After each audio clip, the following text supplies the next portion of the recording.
Now we will start with our study of the sutta.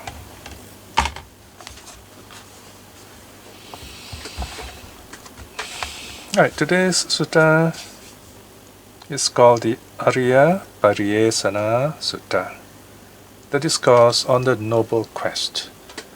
Now you can see the Pali word at the top in big black bold letters, and then the English translation below it. Then the number M26. This number is very important. It means Majjhima Nikaya, or middle length teachings, sutta number 26. There are a total of 52 suttas in this collection. This is the second of the sutta collections. This is number 26. Ariya means noble, just as in Ariya Atangika Magga, Eightfold Path. Pariyesana. Esana means search, looking. Okay? And then pari, you can remember the pari also is found in Parinibbana. Pari is very similar to English or to Latin peri, or Greek para, like parameter, and so on. Parabola, it means something round. So pari here means all around, in full. So the Y is added in because you got the ending I letter, the vowel I, and then the other component, the other word starts with the vowel E, so the double vowel. So in Pali you add a Y here so that we have a smooth flow when we say it. Pariyesana. Ariya Pariyesanā Sutta. So Pali is a very musical language. Ariya noble, Pariyesana quest. Of course, Pali is richer, so if you really want to translate literally, you say total quest, the full quest, the big quest, but it's a little awkward in English. So we translate esana as quest, Pariyesana also as quest. But once you hear the word noble quest, but in your mind, the word Ariya Pariyesana should appear. Now, if you can do that, it means you already have some Pali sense, as we call it. Now what's interesting with this sutta is that it has a kind of like second part. There are two suttas in one. So the second part is called Pāsa rāsi Sutta, the pile of snares discourse. It's a very odd title because it's about Mara. Pāsa here means snares or traps. Traps for the deer, for animals in the forest. Rāsi, it means a kind of a pile, a heap of snares, or traps. Sutta, teaching. Okay, so this is in sections 31 to 44. You see those that the strange-looking character looks as with a hole in the middle. It means section 31 to 34. They are sections or paragraphs. Now, someone may ask you, what is this sutta about? And you look at the theme. The theme is the events leading up to the Great Awakening. Okay, so here, this is about life of the Buddha. The Buddha very rarely talks about himself. So this is one of those suttas where he tells about his life. In fact, this is a very important sutta. It is said to be the oldest sutta containing the life of the Buddha. There are quite a number of surprises here because you don't get all those legends, all kinds of stories, about even the name of his father and mother are not mentioned here. This sutta focuses only on how why he left home, what was he seeking basically. And he's telling us, what are your priorities? What really do you want in life? Why should you look for the right thing? So that's basically what the sutta is about. Let's turn to the translation. Lots of notes here. You can read up on your own, and kind of as by reminding yourself after the study. So let's turn to the translations on page 263, quite far down.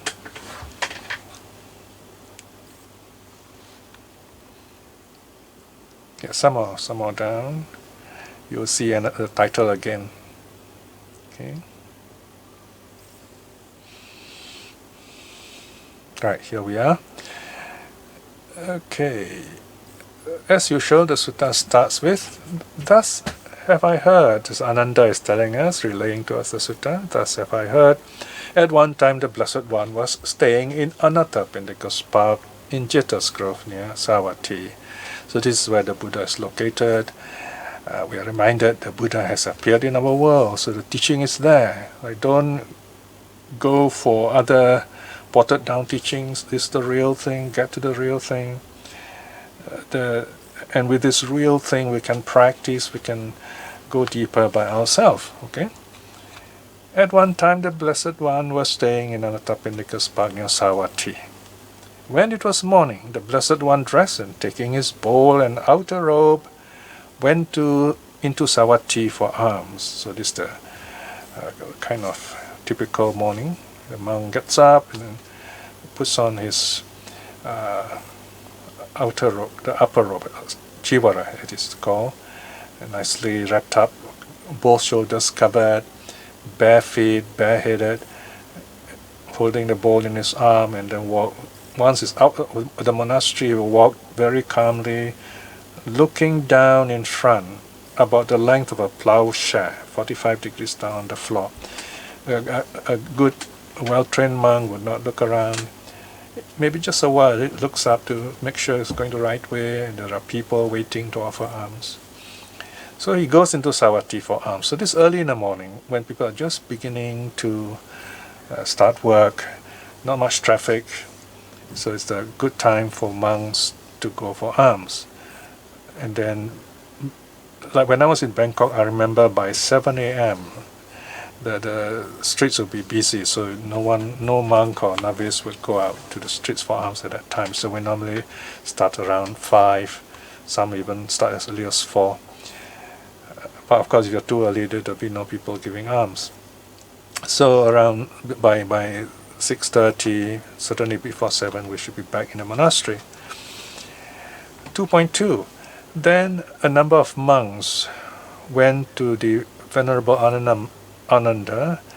Having gone up to the Venerable Ananda, said to him, Avuso Ananda. Avuso is a kind of a term used between equals. It sometimes translates as friend. Avuso Ananda. It has been a long time since we last heard a Dhamma talk from the Blessed One's own lips. It would be good if we could hear such a talk, Avuso Ananda. If we could hear a Dhamma talk from the Blessed One's own lips. So probably here the Buddha has gone on retreat for a while. So these monks, these are good monks, so they want to listen to a Dhamma talk directly from the Buddha. And many of these monks, they are so shy, or because they're young and new, so they are afraid to approach the Buddha directly. So they will go through Ananda, who is a kind of PR person. He's very popular with the lay people and other monks, and he's the Buddha's personal attendant for the last 25 years. So the monks tell him, can you please inform the Buddha? We want a Dhamma talk from him. Okay. So of course Ananda says, all right, 2.3, next section. So here, now what Ananda has done, he's very good with PR. He actually arranges the talk beforehand. He knows the Buddha will have no objections to this. So this is one of his really special quality when it comes to Dhamma. So he tells these monks, then let the Venerable Ones go to the Brahmin Ramaka's hermitage or ashram. Perhaps there you would be able to hear a Dhamma talk from the Blessed One's own lips. Yes, Avuso, the monks replied to the Venerable Ananda. So he decides a venue. And this is a small hermitage belonging to this Brahmin called Ramaka. 3. When the Blessed One had gone on his alms round in Savatthi, returned and finished his meal, he addressed Ananda. Ananda, let us go to the mansion of Megara's mother in the eastern park for the day's rest. Now this day's rest, so this probably is quite warm, maybe during summer. So the park will be very cool. So the Buddha, even some monks, they would kind of, rest in the shade or meditate in the shade after lunch. Yes, Bhante, the Venerable Ananda answered the Blessed One in assent. Then the Blessed One went with the Venerable Ananda to the mansion of Megara's mother for the day's rest. So then evening came, all right. The Blessed One having risen, okay. So here's a typo. Just correct it in your book. Having risen from meditation, addressed the Venerable Ananda. Now this again is something interesting. When it was evening, so this is the evening meditation the Buddha does every day. This is around dusk, we say, around when the sun is setting, and then the other time he would wake up early in the morning when the sun is rising, and also do another kind of self-retreat. So these are the 2 times in the day he would do his own meditation. So this is when it was evening, so he has risen from his meditation. So you have to picture, this is kind of like when the sun has set. Maybe there's a moon shining or some lights, some kind of firebrand burning, some what do you call that, lamps or flames. There was no electricity those days, remember. So then, this is kind of, but no, this is still, there is still some light, okay? So this kind of evening, kind of around just before sunset perhaps. So Buddha says, Ananda, let us go to the eastern bath to bathe. So perhaps there's a warm day, so they want to wash. The Buddha wants to wash himself and then have maybe give some Dhamma talk and then have a rest. So Ananda replies, yes, Bhante. So 3.3 now. Then the Blessed One went with the Venerable Ananda to the eastern park to bathe their limbs. When he had finished, he emerged from the water and stood in one robe, drying his limbs.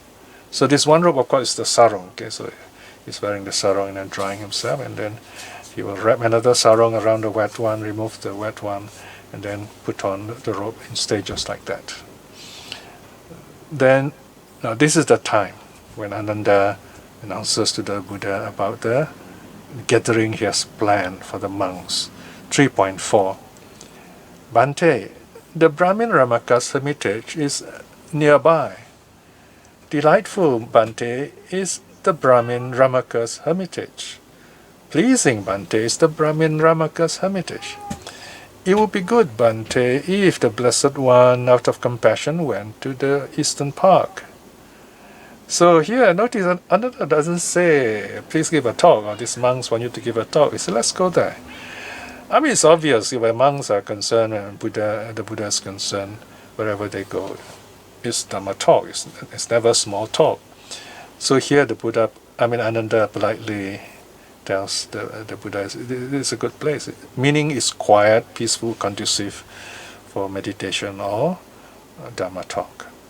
Let's go to Ramaka's hermitage. The Buddha accepted or consented by his silence. This is very typical in the suttas. If the Buddha agrees, he'll be silent. Because we don't do this here. We might smile, we might nod our head a bit. But in the suttas, when we see by his silence, it means the Buddha consents. Then the Blessed One went to the Brahmin Ramaka's hermitage. Now on that occasion, a number of monks were sitting together in the hermitage discussing the Dharma. Okay, so the door was closed, so there is this entrance, and then the monks in there, the monks didn't know the Buddha was outside. But this is very interesting. The Buddha doesn't say, hey, here I'm the Buddha, open the door, I'm coming in. He hears the monks discussing, and he stands outside the door and waits. Now remember, he's the Buddha, but he does this. The Blessed One stood outside the door, waiting for their discussion to end. Then he coughed and knocked on the latch, and the monks opened the door for him. All right. Now this is typical monk etiquette. For example, when a monk goes to the toilet, and the door is closed, now he's not sure whether there's someone inside or not, he won't say anything. The person outside will cough. And then if there's someone inside, the person will respond. If there's no response, it means the toilet is vacant. So this is kind of very good monastic manners, if you like. Alright, so the monks open the door and the Buddha enters the hermitage. 4.2, the Blessed One enters the Brahmaramaka's hermitage, sat down on the prepared seats. Seated, the Blessed One addressed the monks. Okay, prepared seats, very interesting. Now, traditionally, in the Buddha's days, wherever a monk is, even say in the forest, they would prepare, if they know the Buddha is nearby, they will prepare a special seat in the best place under a tree and leave it open, in other words. They won't sit there, they will sit at the side and meditate. When the Buddha comes along, they will offer him the seat. And I think this is the tradition of how we have a shrine today. So when we have a shrine, it's something like this is a space for the Buddha. So we give the best space in the house, more or less, the best space from outside when someone comes in is the first thing they see, the most prominent place they will see. So we put a shrine, little image there. So it is in this kind of spirit that we do it. So it's good to remember this passage on why we have a shrine at home. Then, now notice here, the Buddha doesn't say, oh, I know what you're talking, I have superpowers. He doesn't say that. He says, bhikshus, monks, what is the talk you are having sitting together here? What is the conversation that is left unfinished? Right? So what are you talking about? Right? And then the monks say, Bhante, our Dhamma discussion that is left unfinished when the Blessed One arrived was about the Blessed One himself, right? So we're talking about you. So they kind of miss a teacher. They were saying, oh, the Buddha is like this, the Buddha is like that. Okay, so this is the turning point. This is what makes a Buddha decide what to teach for the rest of the sutta. 4.3. Good bhikshus, it is fitting that you clansmen who have gone forth from the household life into the homeless life to sit together to discuss the Dhamma. So the Buddha is praising them.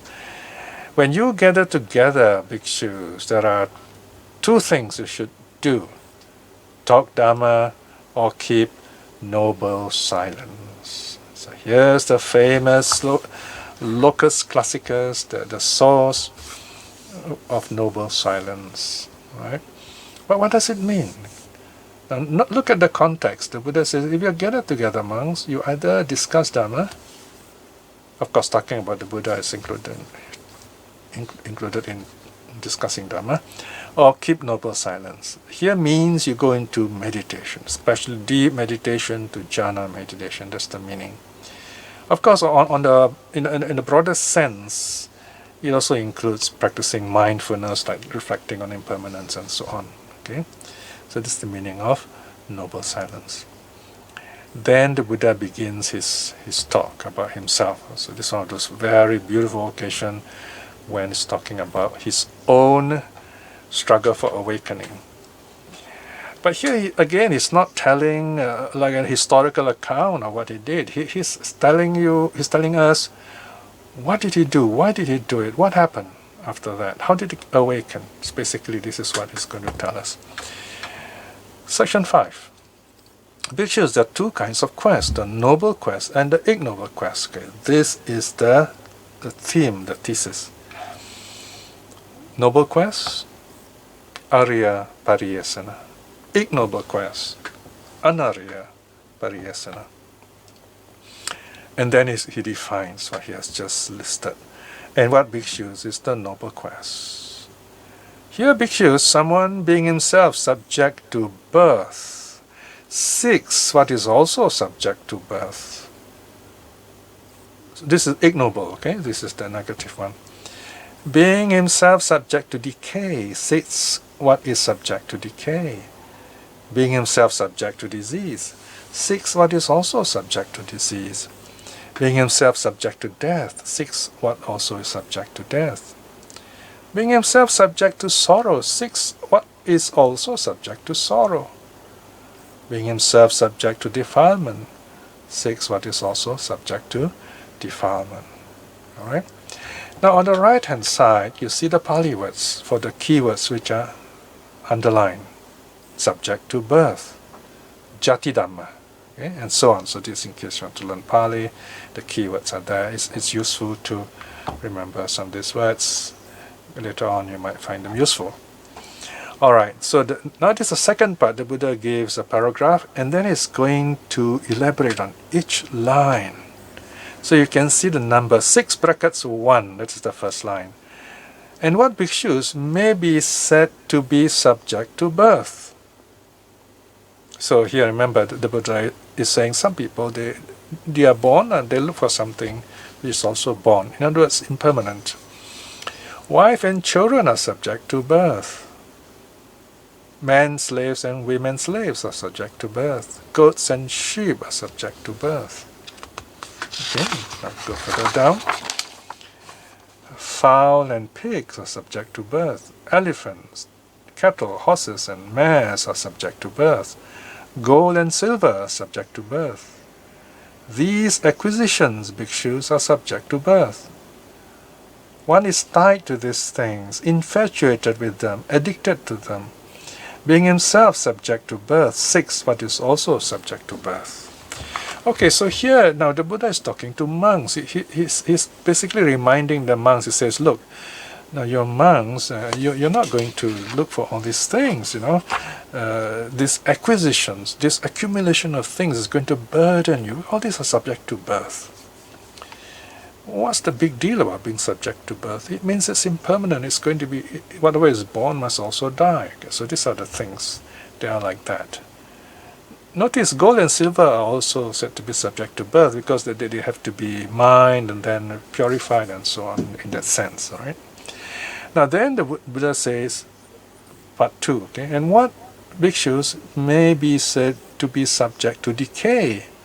So here again the Buddha repeats the same set of things: wife and children, men slaves and women slaves, goats and sheep, fowls and pigs, elephants, cattle, horses and mares, gold and silver are subject to decay. All these things lessen in value, they grow old, get sick. Right, so, and these are acquisitions because you keep on accumulating them, and they become a burden, especially for monks. So for a moment, as we sit here, remember we have taken the position of a monk here, so we're listening, say, okay, we learn to let go of these things right now, this moment at least. All these things are subject to decay, we're letting go of them, don't be attached to them. So this is a second reflection. The third reflection is that all these things are subject to disease. 8, section 8, brackets 3. Now here there's something interesting. Everything is mentioned, but something is missing. Look at the list again. Wife and children are subject to disease. Men slaves and women slaves are subject to disease. Goat and sheep, fowls and pigs, elephants, cattle, horses and mares are subject to disease. Gold and silver is not mentioned here, okay? Because it's hard to think of how gold can get any disease. It's good metal, okay? So here, these acquisitions are subject to disease. These things will be a burden, and when you have these things, they will get sick. If you have children, they will get sick. You have sheep and goats, they get sick. You have to take care of them. So because these are monks that renounce the world. Now then 9, this is the fourth reflection. And what bhikshus may be said to be subject to death? And here again, the list of things are the same as before. Men and children are subject to death. Men slaves and women slaves are subject to death. Goat and sheep are subject to death. Fowl and pigs are subject to death.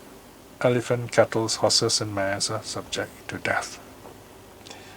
Gold and silver not mentioned. Okay. So here again, the last line is always the same. The last time, following line will say, we are subject to death. So why are we looking for something subject to death? We should be looking for something which is beyond death. Okay, we'll come to that in a moment. Now, when there is death, there is sorrow. That's paragraph 10. Brackets 5. And what bhikshus may be said to be subject to sorrow? Wife and children are subject to sorrow. When we lose them, we feel sad, we sorrow. Men slaves and women slaves, goats and sheep, fowls and pigs, elephants, cattle, horses and mares are subject to sorrow. Of course, we could have added gold and silver are subject to sorrow too, because if we lose them, we feel sad, right? But it's not listed here anyway. So these are acquisitions. These are things that we accumulate and it burdens us. Now the last one, 6, section 11:6. And what bhikshus may be said to be subject to defilement? So this is where we get ourselves into all kinds of negative state, anger, desire, and so on and so forth. Wife and children are subject to defilement. Men slaves and women slaves are subject to defilement. Goats and sheep are subject to defilement, as are fowl and pigs, elephants, cattle, horses and mares. Now gold and silver mentioned here are subject to defilement. In other words, when we have gold and silver, it changes our life. When we have a lot of money, it changes our life. We become different, so to speak. We have more problems, difficulties, anger, fear. We have fear losing those things and things like that. These acquisitions, bhikshus, are subject to defilement. One tied to these things, including all the above things mentioned, 6 what is subject to, 6 what is also subject to defilements. This is the ignoble path. There's nothing great about this. We all know this because when we work, we find after a while we say, "Oh, I'm not happy. How can I be happy?" All right. So this is the unhappy thing. The Buddha is saying, you seek this, you won't be really happy. Now, what is the noble quest? Okay, this is section 12. All right. So here is the opposite of what the Buddha has begun with. Notice the Buddha often begins with something negative. The precepts begin with no to killing, no to stealing, and so on. And then second training is the mental training, yes to peace of mind, yes to joy, and so on. So this is the yes part, the noble quest. Section 12. And what bhikshus is the noble quest?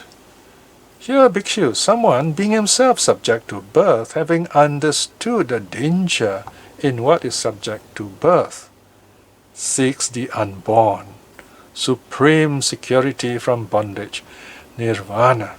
Okay, look at this first line. It's very important to understand the first line. That's the snake's head. Once you catch the snake's head, the rest will follow. So here, we know we are subject to birth, and birth is painful, it leads to death, so there's a danger there. And so what we look for should be, or can be called, the unborn. And that is a name for nirvana.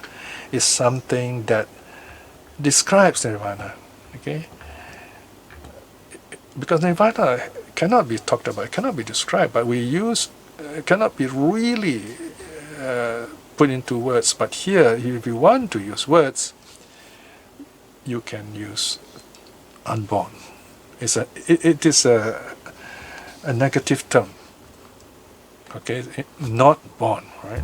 That's one way of putting this. You're cancelling a list of things. If you're like, these are things that nirvana is not. In language, we call this apophasis, apophatic statement, okay, a negative statement.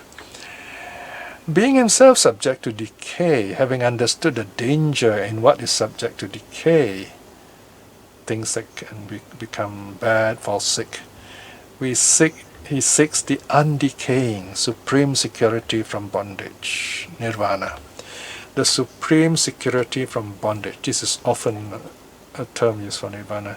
Bondage means getting tied up with something, burdened by something, and nirvana is the total safety, supreme security from that, from what is undecaying.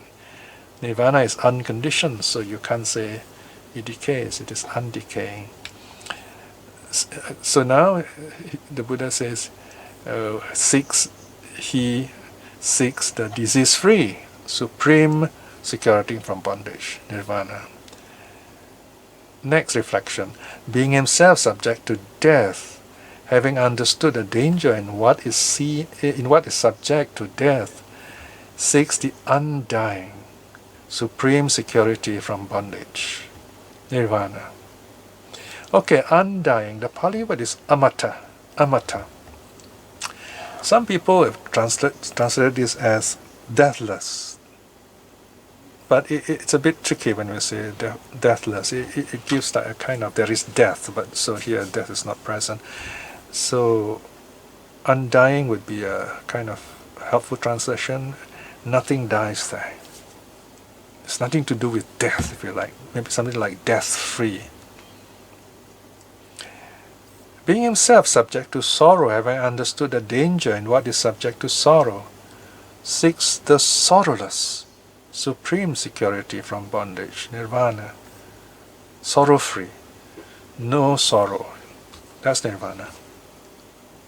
Then finally, seeks the undefiled, supreme security from bondage, nirvana. This, bhikshus, is the noble quest. So undefiled, there's nothing to confuse the mind. The mind is at peace, that's nirvana. Right? So this is what the Buddha sought. Alright? So now he's going to talk about what he himself did. So notice first he talks about the theory, and then he's going to tell us what he himself did. The search for awakening. 13. Bhikshus, before my self-awakening, while I was still only an unawakened Bodhisattva, I too, being myself subject to birth, sought what was also subject to birth. Being myself subject to decay, look for something that is subject to decay, then disease, death, sorrow, defilement. So he says that at some point he didn't understand this thing, so he looked for just that same thing, which became a burden. Then, bhikshus, I thought thus, why should I, being subject to birth, decay, disease, death, sorrow, defilement, look for these very same things? I mean, it's not helpful, right? So he began to ask himself, why should I do this? Why? What's the reason? So he learns to ask this kind of questions. Then there is this positive thought. Suppose that you got to go up a bit, 13.3. Suppose that I were myself subject to birth, having understood the danger in what is subject to birth, were to seek the birth-free, the non-born. Okay, here's the Pali, ajata, supreme security from bondage, nirvana. So let's just look at the highlighted bold print. If I were to seek the birth-free, the decay-free or non-decaying, ajara, further down, the disease-free, the non-disease, avyadi, the death-free, the non-dying, amata, the sorrow-free, asoka, the defilement-free, asankilita. Okay, so the Bodhisattva decides now to seek the truth. Now we've got to go back at the time when he has seen the four sides. So he has left home. So what he does, he goes to the two teachers. Right?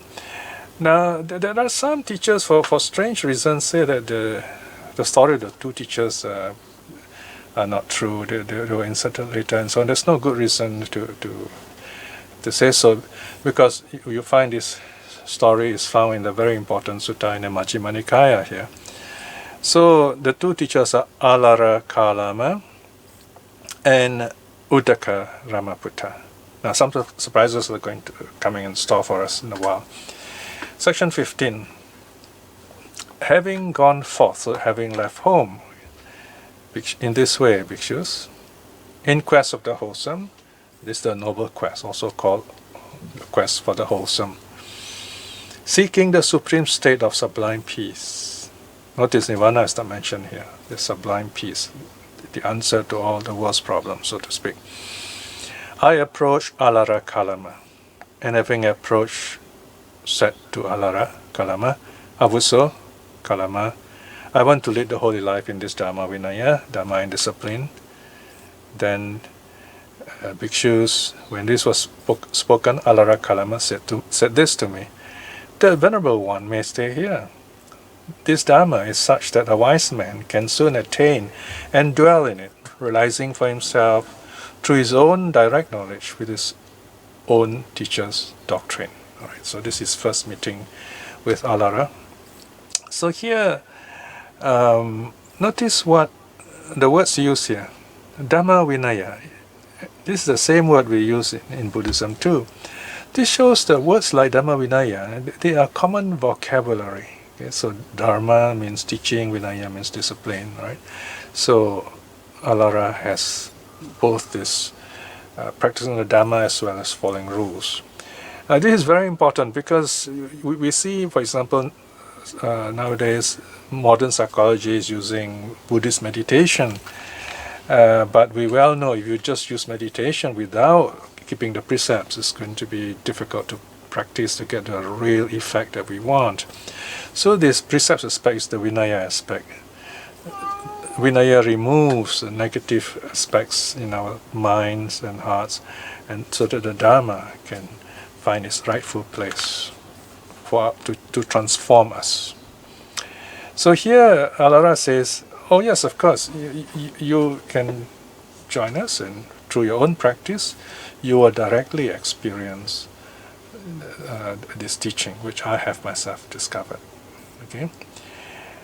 15.3. Bhikshus, I soon quickly learned the Dharma that Dharma, in other words, the teaching of Āḻāra. Bhikshus, as far as lip reciting and rehearsal of his teachings, when I spoke with the word of knowing and the word of an elder. And I claim I know and see. And there were others who did likewise. So here, this is basically what the kind of training they had those days. They recite the text, and then they learn by reciting, by following the teacher, and then they have to do it themselves. Rehearsal means they recite it themselves from memory.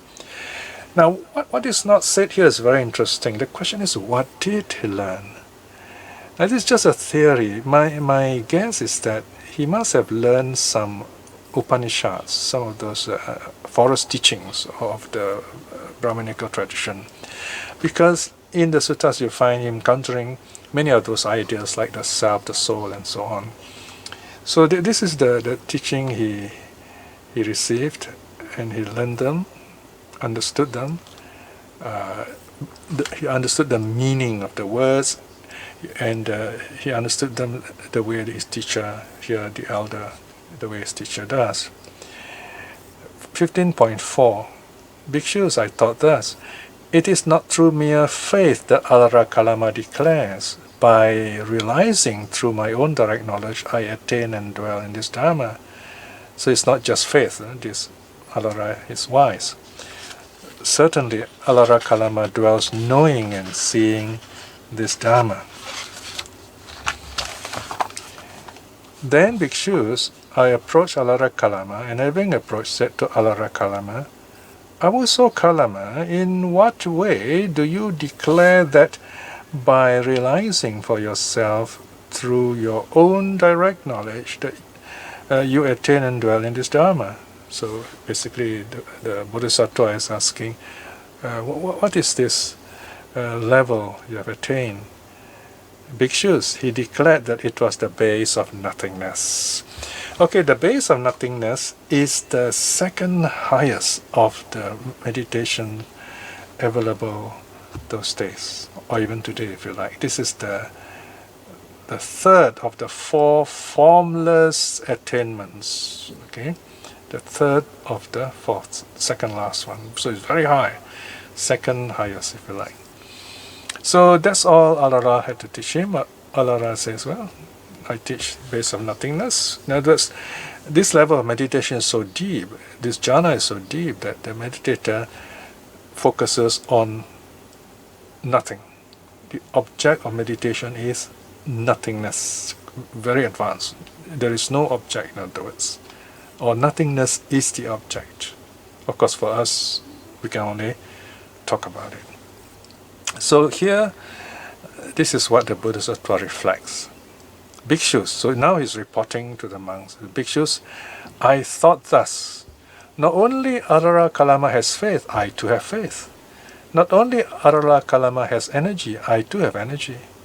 Not only Āḷāra Kālāma has mindfulness, I too have mindfulness. Not only Āḷāra Kālāma has concentration, I too have concentration. Not only Āḷāra Kālāma has wisdom, I too have wisdom. Faith, energy, mindfulness, wisdom, concentration. You will see this in the Buddha's teaching also later on. These are called the 5 faculties, 5 spiritual faculties, if you like, pancha indriya. These are the basic qualities we need in meditation, if you like. So it's there, it's kind of like a universal teaching here. Āḷāra Kālāma has this, all this, and he has attained nothingness, base of nothingness, through direct knowledge, through direct experience. So now the Bodhisattva approaches Āḷāra Kālāma again. And let me summarize this. So he basically asks Āḷāra Kālāma, is that all you know? Is there anything more you can teach me? Then Āḷāra Kālāma says, well, you know, you have learned everything. Now you look at 15.11, okay? The Dhamma that I proclaim, I have attained, realizing direct knowledge for myself. You yourself dwell in the Dhamma, having attained it to direct knowledge for yourself. So Āḷāra is saying, what you know, I know. Now look, you see further down the bold print, thus as I am, so you are. As you are, so am I. So our knowledge, our attainment are the same. Now he invites the Bodhisattva, the Buddha to be, come now, Avuso, let the two of us lead this community. So notice here, the Bodhisattva has done so well in his meditation. In modern terms, we will say he is certified by Āḷāra, but here we don't use that term in the suttas. So here Āḷāra tells the Bodhisattva, why don't you become a co-leader with me, equal leader, right? So this is to show that the Bodhisattva has attained that level of deep meditation. What does the Bodhisattva say? 15.14, thus Bhikshus Āḷāra Kālāma, my teacher, placed me, his pupil, on an equal footing with himself and accorded me the highest honor. But it occurred to me, this Dharma does not lead to revulsion with the world, to cessation of suffering, to direct knowledge, to self-awakening, to nirvana, but only to rebirth in the base of nothingness. So this is the reason he left. So he has some wisdom at that time, the Bodhisattva. He knows this is not the answer, because you will still be reborn. You'll be reborn in the base of nothingness, that very high, formless realm, as a formless Brahma, if you like. You see, the word Brahma are used for those heavenly beings reborn in a form world and formless world. The Devas are in the sense world heavens. Okay? So now the words are quite strong here, but they are spoken very peacefully in meditation language terms. 15:16. Bhikshus, dissatisfied with the Dharma, revulsed with that Dharma, I left. Okay. Now, revulse is a deep sense of dissatisfaction. Oh, it's not working. This is not what I want, that kind of feeling. Okay, so the full quest has not been found. You still will be reborn. There is still suffering. So this is the first teacher he went to. So he left the teacher and he went to the second teacher, Uddaka Rāma putta. 16. Bhikshus, as one in quest of the wholesome, still seeking the supreme state of sublime peace, I approached Uddaka Rāma putta, and having approached, said to Uddaka Rāma putta, I want to lead the holy life in this Dhamma Vinaya. So the same words are used, and Uddaka Rāma Putta welcomes him and says, yeah, sure, you join me, you practice, and then you attain the teacher's teaching, right? And then the same things are said or summarized. So the Buddha says that we're reciting and rehearsal, teaching of the Upanishads and so on. He mastered all that. He learned all the texts, okay? Now let's go further down. Then he says, so he has learned everything. So he goes to Rāma this time. Remember, his name is Uddaka Rāma Putta. The teacher's name is Uddaka Rāma Putta, son of Rama. So the teacher actually is Rama, but Rama has died. Now this particular passage is tricky. Some translators actually made a mistake. The translator thought that it is Ramaputta who is mentioned here. Actually here, Ramaputta is referring to his father called Rama. That's the teacher, but he has died. 16.4. Bhikshus, I taught thus. It is not through mere faith that Rama has declared. By realizing through my own direct knowledge, I entered upon and dwell in this Dharma. Certainly Rama dwelt knowing and seeing this Dharma. So basically the Buddha is saying, okay, what Rama has attained, that's Uddaka's teacher, Uddaka's father and teacher has attained, I also have attained. But what is this state called? So he asks the son, Uddaka. Now look at 16.6, last line. After approaching Uddaka, Bhikshus, Uddaka Ramaputta declared that it was the base of neither perception nor non-perception. So this is the highest level of meditation reachable in the world, if you like, okay, even today. Neither perception nor non-perception. This level is so subtle, so profound, you cannot say perception or consciousness exists or does not exist. It's very subtle. How to understand this? Now the previous meditation is called base of nothingness. So in other words, in that case, the meditator still has this object, nothing, in his mind, so to speak, very subtle. This time the meditator goes one step further with a very subtle gesture, even lets go of the object of nothingness. Now when that is done, there is no more object. So the mind cannot be said to have consciousness or is unconscious. Very subtle. So that's the highest level. So here again the Buddha reflected, the Bodhisattva reflected, okay, I have all these 5 faculties, faith, energy, mindfulness, concentration, wisdom, everything is there. And so does Rama, but I have not attained anything. Okay, so he was thinking about that. Anyway, for the son, Ramaputta, he is very happy that the Bodhisattva has attained that level. So he invites the Bodhisattva to remain behind to be the teacher. Now, the wording is different this time. Not as an equal, but he asked the Bodhisattva to be the teacher. Let's look at that request. It is in bold again. You go down, further down. A bit more, next page. Yes, okay, there you are. So thus, as Rama was, so you are, as you are, so Rama was. So this Uddaka talking, says, as my father Rama was, so are you. So the Bodhisattva also is the same. As you, the Bodhisattva, are, so Rama, my father, was. Right?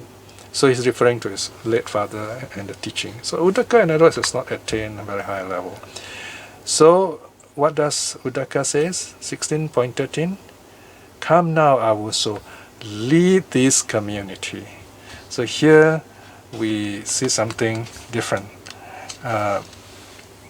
It's not like Āḻāra say, come, you together with me, lead this community. Here Uddaka knows that the Bodhisattva has gone even above him, better than Uddaka. So he tells the Bodhisattva, why don't you lead this community? Here again his response is the same. Thus Bhikshus, Uddaka Ramaputta, my companion in the holy life, placed me in the position of a teacher and accorded me the highest honor. But Bhikshus, it occurred to me, this Dharma, does not lead to revulsion with the world, to cessation of suffering, to direct knowledge, to self-awakening, to nirvana, but only to rebirth in the base of neither perception nor non-perception. It's the highest level of meditation, but still short of nirvana. Bhikshus dissatisfied with that Dharma, revulsed with that Dharma, I left. Right? So there you are. So the Buddha left the teacher. The next part is missing, a big chunk is missing from the Ariya Pariyesanā Sutta. According to traditional account, the Buddha went on to struggle for 6 long years to do self-torture, self-mortification. That whole episode is missing from here. After this, the Buddha will go on to meditate on his own. And that we will do in the next session, okay, part 2. Alright? So today we are looking at the first part, a kind of prelude to the Buddha's Great Awakening. So we are dealing with the life of the Buddha, so you can ask questions related to the life of the Buddha.